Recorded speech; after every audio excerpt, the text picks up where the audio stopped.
ख्याल इनके माइंड में पनप बाकी रहा बात था। मैं शायद कहा ये मैं मैं बताइए। बोलता हूँ आपको, देखिए ये ऐसा विषय है, आज तक कभी भी बॉलीवुड में इस तरीके के सब्जेक्ट पे फिल्म नहीं आई। और जो लास्ट के वास्ते के जो लोग हैं, हम लोग देखते हैं, आप कभी कभी निकलते इग्नोर कर देते हैं, तो जो लास्ट के वास्ते के लोग हैं वो भी उसी तरीके का काम कर रहे हैं समाज में, जिस तरीके से हमारी आर्मी हमारी सीमा पर खड़े होकर हमारे देश की रक्षा कर रही है। अब बात ये थी कि देखिए, ये एक तरीके से आप जीवन में, एक जीवन है आपका, जीना एक ही बार है। तो मेरी जितनी भी जमा पूंजी थी, मैंने ये 2014 में इस विषय के बारे में सोचा, लेकिन मैं इंतज़ार करता रहा कि एक ना एक दिन इस सब्जेक्ट पे फिल्म बनाऊंगा। पूरा कॉन्सेप्ट तैयार था, फिर हमारी टीम मिली और 2023 में और 26 मई को ये फिल्म आपके सिनेमाघर में रिलीज़ हो गई। और ये सब्जेक्ट ऐसा है कि इसमें सिर्फ आप ही लोग हैं, क्योंकि देखिए अगर मैं कमर्शियल फिल्म बनाता तो मैं उसको यूज़ करता, मुझे कुछ बॉक्स ऑफिस पे कलेक्शन होता। आप भी जानते हैं इस तरह की फिल्म इतनी जल्दी लोगों तक नहीं पहुंच सकती, तो उसका माध्यम सिर्फ आप ही लोग हैं। और मुझे कोई दुख नहीं है, जीवन एक ही है, मैं ऐसे कहीं जाता करता कुछ नहीं करता। इस फिल्म के माध्यम से मैं जन जन तक ये मैसेज पहुंचाना चाहता हूँ कि ऐसे बहुत से परिवार हैं सोसाइटी में कि जिनके माँ बाप यहाँ रहते हैं एक शहर में, उनके बच्चे उन्होंने इतनी शिक्षित कर दिया उनको, कोई दिल्ली रह रहा है, कोई बैंगलोर रह रहा है, कोई फॉरेन में रह रहा है, लेकिन वो फाइनली वो सब कुछ भूल जाते हैं वो बच्चे, और माता पिता एक तरीके से अकेले रह जाते हैं आखिरी समय में। तो वो भी एक तरीके से लावारिसी है। इस फिल्म का उद्देश्य ये है कि एक यूथ और एक बुजुर्ग माता पिता और साथ ही साथ आपके जो एक छोटे बच्चे, ये तीनों लोगों का एक पूरे तीनों लोग जाके इसको सिनेमाघर में देखें। लेकिन इस फिल्म को क्या है कि देखिए, प्रमोशन इतनी आसानी से मिलता नहीं। हम लोग यहाँ, आप लोग आज आए हैं, तो मैं आप ही के माध्यम से चाहता हूँ कि इसको जन जन तक पहुँचाने का आप सिर्फ आप ही कर सकते हैं। बजट, छोटे बजट की फिल्म है, इतना हमारे पास प्रमोशन का पैसा नहीं है कि हम उसको ज़्यादा पहुँचा सकें। तो मेरा आपसे एक निवेदन है कि बॉक्स ऑफिस पर जो भी कलेक्शन होगा संपूर्ण भारतवर्ष में, इकबाल साहब की तरह और भी बहुत संस्थाएं हैं जो लावारिस लाशों को उठाने का काम करती हैं, उन सभी को हम जो भी कलेक्शन बॉक्स ऑफिस पर होगा वो हम उसका 10% उन संस्थाओं को सहयोग करेंगे। दूसरी बात मैं ये कहना चाह रहा हूँ कि ये बीटेक एक स्टूडेंट है सत्यास, उसकी कहानी है, वो एज ए एक बीटेक होता है तो टेक्नोलॉजी, एक दिमाग तो उसका क्रिएटिव होता ही है, तो वो लाश के वास्ते को लवास्ते में बदल देता है और एक तरीके का स्टार्टअप है। उसमें भी बहुत सारे लोगों को रोजगार मिलता है। फिल्म में जो आप देखेंगे तो बहुत इंटरेस्टिंग फिल्म है, एंटरटेनमेंट है, पूरा इमोशनल है। सोनू निगम, कैलाश खेर और आपके स्वानंद किरकिरे का संगीत है। आप टीजर टेलर लॉन्च हो चुका है, आप उसको देख सकते हैं, सॉन्ग भी लॉन्च हो चुके हैं। तो आपके माध्यम से मेरे पास जितनी जमा पूंजी थी, क्योंकि मुझे पता है कि जाना ऊपर एक बार है, जितने कम समय में जितना अच्छा मैसेज दे सको समाज को, तो मैंने ये सोच के फिल्म बनाई है। मेरे अकाउंट सारे खाली हो चुके हैं, मैं आपको, आप मेरा चेक कर सकते हो सब कुछ, लेकिन बस मैंने ये उम्मीद से सोच के बनाई कि मीडिया मेरे साथ है। और मैं आज आपके इस माध्यम से एक और बात कहना चाहूँगा कि जितने भी प्रदेश के मुख्यमंत्री हैं, फ्राइडे को फिल्म रिलीज हो रही है 26 मई को, वो इस फिल्म को देखें।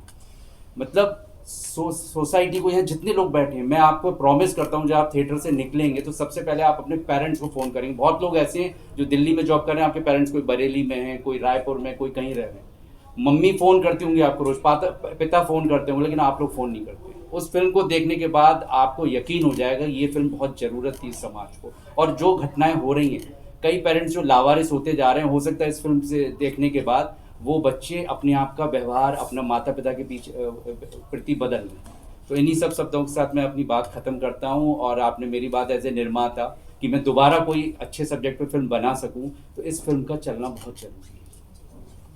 अच्छा, क्या इस फिल्म 2000, आई थिंक इकबाल भाई इस पे, अगर इस पे फोकस करें। हाँ, देखिए, सबसे पहले तो आप सभी का धन्यवाद।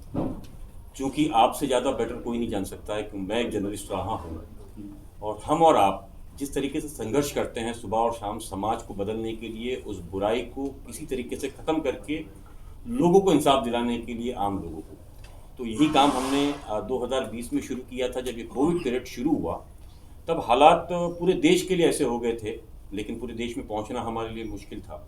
तो हमने मुंबई से शुरुआत की। हमने 4-5 लोगों की एक टीम बना करके ये सोचा, क्यों ना ऐसे परिवारों की मदद की जाए जो अपने लोगों की बॉडीज़ या अपने प्रियजनों की बॉडीज़ क्लेम करने के लिए डरते हैं। तो इसकी शुरुआत ऐसे हुई कि एक अस्पताल के अंदर हमने जाकर के पहले काम शुरू किया।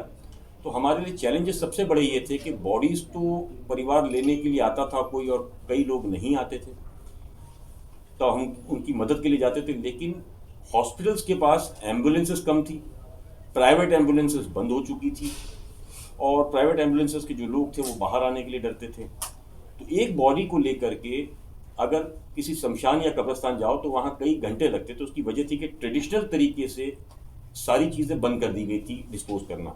जो भी था गैस या इलेक्ट्रिक मशीन्स का इस्तेमाल होता था, तो जब कतार रहती थी तो जाहिर सी बात है कि एक बॉडी एक समय के अंदर 2 घंटा लेती थी, तो उसमें काफ़ी लंबा वक्त लगता था। तो जो बॉडीज़ क्लेम करने वाले परिवार भी होता था उसको कई कई घंटे जो है खड़ा रहना पड़ता था। तो हमारे दिमाग में एक आइडिया आया कि क्यों ना हम एम्बुलेंसेस प्रोवाइड करें। तो सबसे पहले हमने कई प्राइवेट एम्बुलेंसेस के लोगों से बातचीत की, तो उन्होंने साफ तौर पर मना कर दिया हमें देने से। फिर हमने जिन ऐसी संस्थाओं के पास एम्बुलेंसेस थी जो डंप हो गई है और वो पड़ी हुई है, उसको हमने टो करके मुंबई पुलिस की मदद के साथ कई दुकानें खुलवाई, कई मैकेनिक्स को हमने पकड़ा।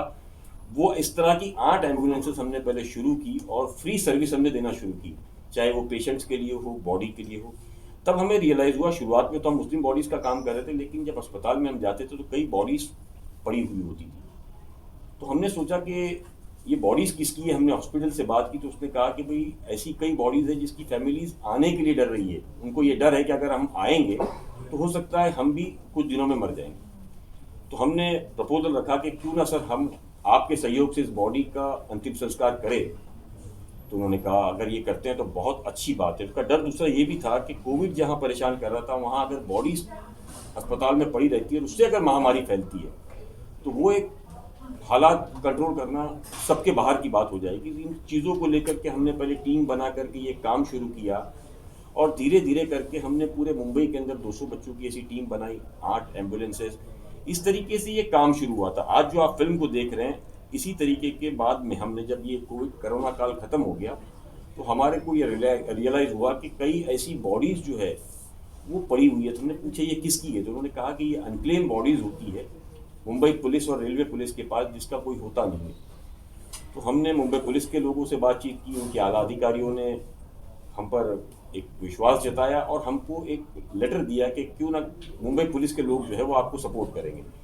तो इस तरीके से हमने ये लावारिस बॉडीज़ का काम शुरू किया। फिलहाल जो आप लावारिस जिसे मानते हैं उसे हम एक परिवार की तरह उनकी अंतिम विदाई देते हैं, क्योंकि वो उसका पूरा हक होता है, उनका एक सम्मान होता है। उसी दौरान कई चीज़ें, जैसे वर्मा जी ने कहा कि 2014 में उनके दिमाग में कॉन्सेप्ट आया था, तो वो कॉन्सेप्ट कहीं ना कहीं 2020 ने सत्य करके दिखाया कि वाकई में हमारे समाज के अंदर कितना बड़ा बदलाव आया है। और वो बदलाव ये है कि हमारे अपने हमारे आखिरी वक्त के अंदर शायद कांधा देना या हमको देखना तक पसंद नहीं करते। इसके अलावा फिल्म में जो चीज़ दर्शाई गई है, वर्मा जी ने कहा कि आप माता पिता को तुरंत याद करेंगे, ये बिल्कुल सही है कि ये फिल्म इतनी मैसेज देने वाली है जिसके अंदर आपको ये आइडिया लगेगा कि आपके माता पिता कितने कीमती होते हैं, किस तरह आपको बड़ा करते हैं, किस तरह आपके सपनों को बड़ा करते हैं, वो अपना खून पसीना जला करके। मैं इस पे सॉरी, मैं आपको इंटरप्ट करना चाहूँगा। सो अगर आपका सवाल ये था कि